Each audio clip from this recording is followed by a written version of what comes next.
সালমান শাহর কোনো গান টিভিতে দেখলে তখন আমি আমার চোখের মানে টলমল করতো। ইমন ভাইকে নিয়ে তো আসলে স্মরণীয় ঘটনা অনেকগুলো আছে, যাকে এটা কোনটা বলি, এক একটা ঘটনা তো এক এক রকম, মানে এক একটা মানুষের ঘটনা। যে একদিন আমরা শুটিং করতেছিলাম আর ইয়াতে আনন্দ শিবলি ভাই ডাইরেক্টর, তখন আমরা সাভারে শুটিং করছি, সাভারে সান টু সান কাজ করছি আর কি। আগে শুটিং করা হয়েছিল এটা ইয়েতে আর কি, টাঙ্গাইল মধুপুরে। তো ওখান থেকে আমরা সান টু সান কাজ করে এসে আমরা বিকালে আমরা 8 নম্বর কি 9 নম্বর মেকআপ রুমে ঢুকছি, এরকম ঢুকে 30 বছর আগের কথা, ঢুকার পরে আমরা ওই মেডিকেলের কিছু শর্ট, ওই গানের সিনটা যে মেডিকেলের কিছু শর্ট, তখন সালমান ভাইয়ের ওই ইয়ের ভিতরে টানির ভিতরে মনে পড়লো যে কিরে তোরা যে আসলি শুটিং শেষ করে খেয়েছিস।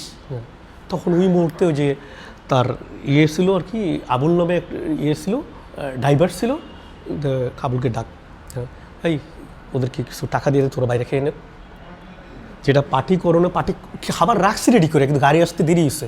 তখন ভাইয়া মনে করেন যে ধাপ করে আমাদেরকে, আমি আমার আর সাথে আরেকজন ছেলে ছিল, যেটা আমাদেরকে মেইন ম্যানকে দেয় না, আমরা ধাপ করে টাকা বাড়ি করে দিল কেউ যেন আছে না, তোরা খেয়ে নে।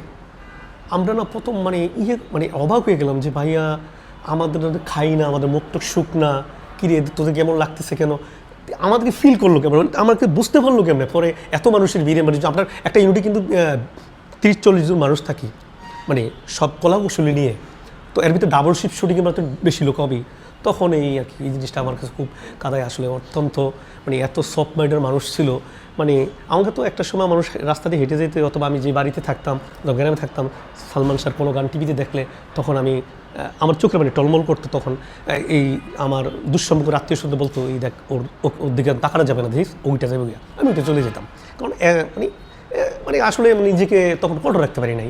এই গান আমি করছি, এই ছবিতে আমি করছি, আমি ছবিতে না করলো সকাল একবার এফবিসিতে আসতাম, আমার বাসায় যেহেতু দক্ষিণ বেগুনবাড়ি ছিল, দুপুর একদিন আসতাম, বিকালবেলা আসতাম, একটা না একটা পার্টিতে তার সাথে দেখা হইতো, হয় ভাইয়া গাড়ি চালিয়ে যাচ্ছে, কিরে কী করস ভাইয়া, আসসালামু আলাইকুম, আচ্ছা ওই শুটিং শুরু তো ভাইয়া আসসালামু আলাইকুম, কি এমনি আসছস না কাজ আছে, এই তো জিজ্ঞাসাবাদ, তো ভাইয়া আপনাকে দেখে আসছি, কেমন আছেন আপনি, এই 3 নম্বরে 2 নম্বরে 7 নম্বরে 1 নম্বরে, এই ব্যাপারগুলো আসলে এইভাবে তার সাথে আর কি মোলাকাত হইতো আর কি।